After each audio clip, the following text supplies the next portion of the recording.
Your support means everything to us. With over 90% of our viewers still not subscribed, we need your help to keep creating the content you love.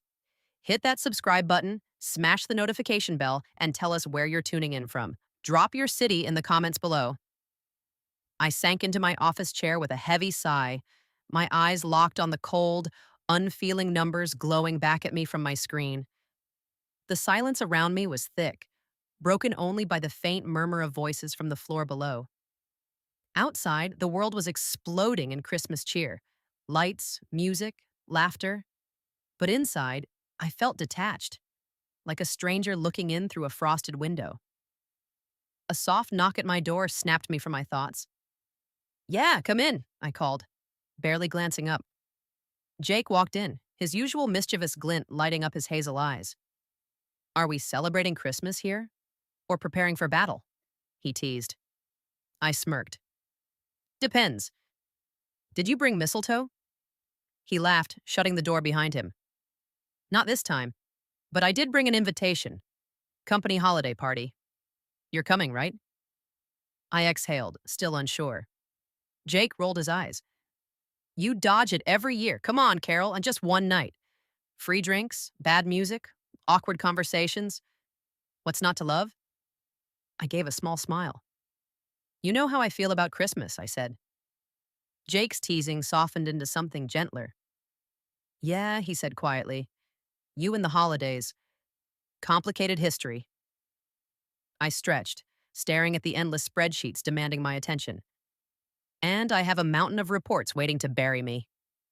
"You have a team. Delegate." I chuckled. "You sound like my therapist." "Maybe because I'm right," he grinned. "Now shut up and come have lunch with me instead." Tempting. "Same place?" I asked. Jake nodded. After a brief hesitation, I finally gave in. "Fine, I'll meet you there."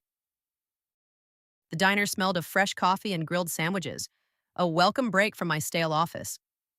Sliding into the booth, I found Jake already waiting, sliding a plate toward me. "Pastrami on rye, you're welcome," he said, grinning. I smiled gratefully. "Thanks." Jake watched me closely, then leaned in. "All right, sis." Spill. Something's going on. I sipped my drink, trying to stall. "What makes you say that?" "Because you're not yourself. And it's not just your usual holiday blues. This is about him, isn't it?" My jaw tightened. "Don't call him that," I muttered. Jake softened. "Okay, fine. Ray, your husband." I stared down at the condensation on my glass. "Ray's not just some IT guy, Jake. He handles global infrastructure, huge projects." "Sure, sure," Jake said. "But let's be honest. Your job still pays 3 times more than his." "Close enough," I admitted quietly. "And that doesn't bother you?" I shrugged. "Not really." Jake leaned in closer. "You're the one juggling work, home, everything, while he's always traveling." "He's a good man," I defended. "A great father." Jake raised an eyebrow.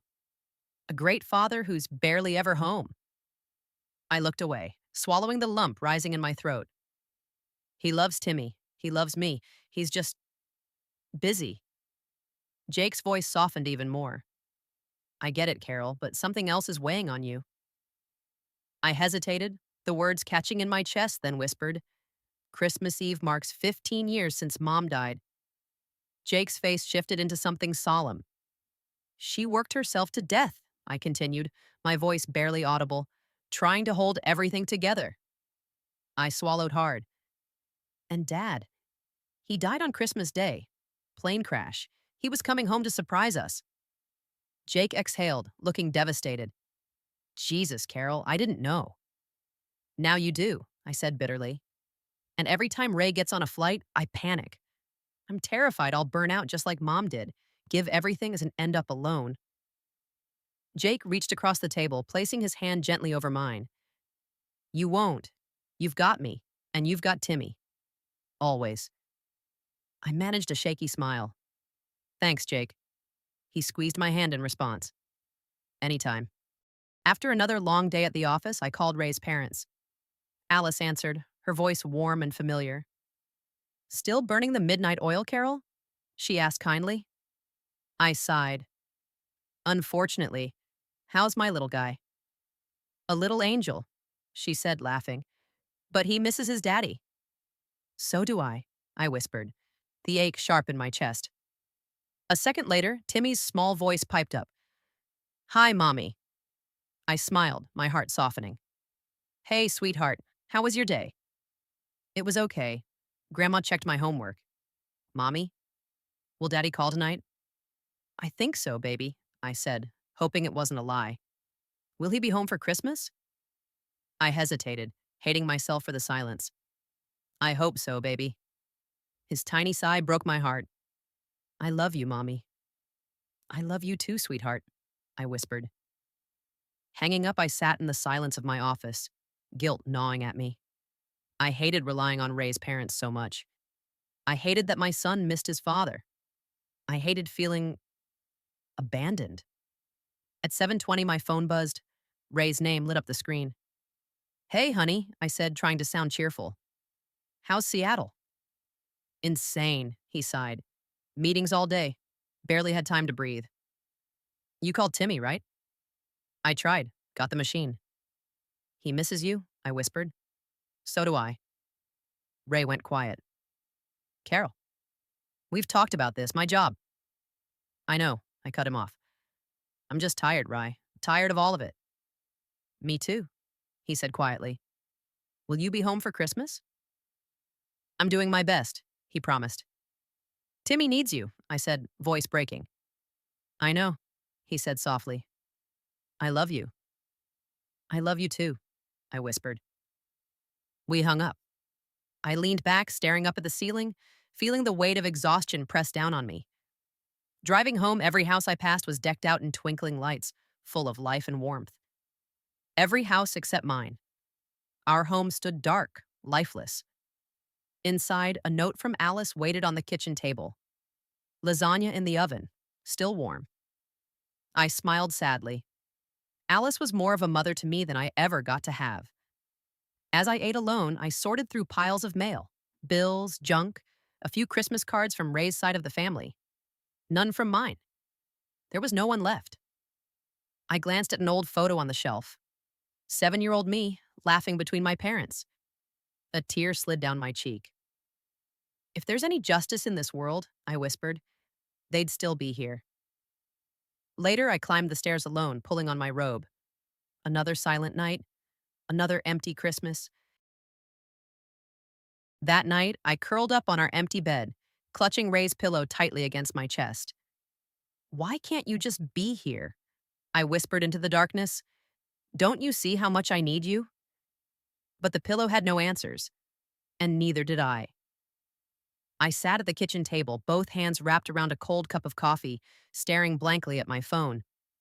The text messages were still there, open like a wound, the ones that had shattered my world. Linda, my wife, had been having an affair with her boss. And now, everything I thought I knew about my life was slipping through my fingers. I should have confronted her the second I found out. Instead, I let the betrayal sink deeper into my chest, weighing me down until it was hard to breathe. I had to be smart about this. If I acted out of anger, I could lose more than just my pride. I could lose everything. Linda walked into the kitchen, her hair still damp from her morning shower. She gave me a quick, casual smile as she grabbed a mug from the cabinet. You didn't sleep last night, did you? She asked gently. I forced a small, strained smile. Just had a lot on my mind. She nodded and sipped her coffee. Work stress? I almost laughed at the irony. Here she was, standing in front of me, pretending everything was normal when I knew the truth. I had seen the messages, read every word, felt every lie. Yeah, I muttered, playing along. Something like that. I watched her carefully, searching for any crack in her mask. But Linda was good at this. Too good. She acted like nothing was wrong, like we were still the same. But we weren't.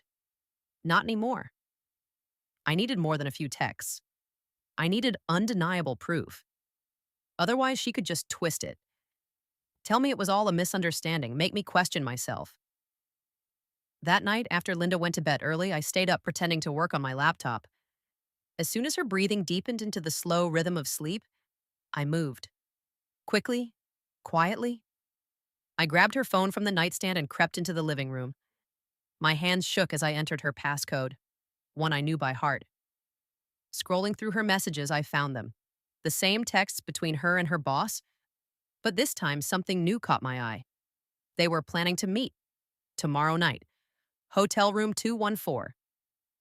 My pulse pounded in my ears. This was it. This was my chance to finally get the truth I needed. I carefully put the phone back and slipped into bed, staring at the ceiling as my mind raced with possibilities. The next day at work was torture. I could barely focus.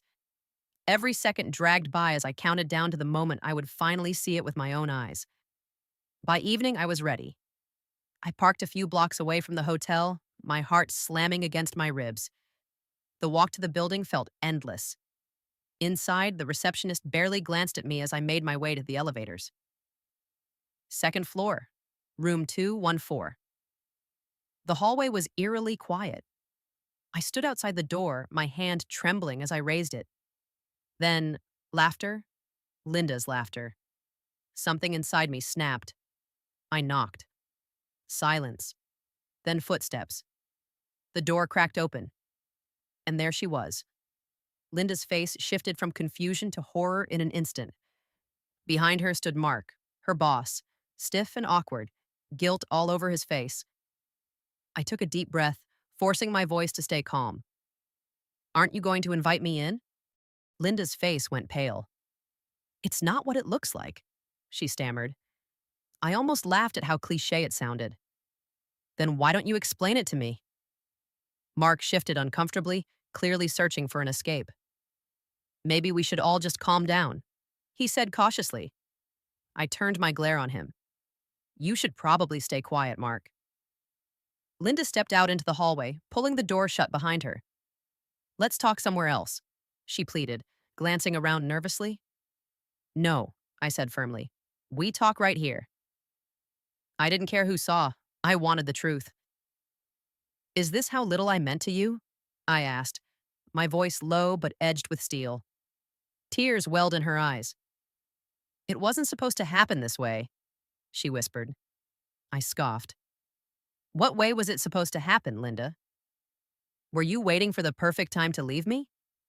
She shook her head desperately. "No, I didn't plan for this." Mark cleared his throat awkwardly. "Look, I don't want to cause more trouble." I cut him off sharply. "You already have." Linda's hands trembled. "I never wanted to hurt you." "Then why did you?" She had no answer, just silence. I took a long breath, feeling the weight of everything she had destroyed settle inside me. "You made your choice, Linda," I said, voice steady. "Now I'm making mine." Without another word, I turned and walked away, ignoring the sound of her voice calling after me. I didn't need more lies. I didn't need any more of her. It was over. The days that followed were a blur. I packed my things, left the house we once shared, called a lawyer. Linda begged for another chance, but I'd already given her more than she deserved. I wasn't after revenge. I just wanted peace. I just wanted to move forward, because some betrayals leave wounds too deep to ever truly heal. The weeks after leaving Linda felt like stumbling through a storm. Everything unsteady, chaotic, confusing. But one thing was clear, I wasn't going back. I moved into a small apartment across town, cutting off every unnecessary connection. The divorce process had begun. It wasn't easy, but it was necessary. Linda tried reaching out, leaving messages, sending texts. Most of them I ignored, but one voicemail stopped me cold. "I know I don't deserve another chance, but please, please, just one conversation." I wrestled with it for hours. In the end, I agreed. Not because I wanted her back, but because I needed closure. We met at a quiet cafe. Linda looked different, tired, worn down, remorseful. She sat across from me, her hands wrapped tightly around her coffee cup, her voice barely above a whisper. "I don't expect forgiveness," she said, "but I need you to hear me out.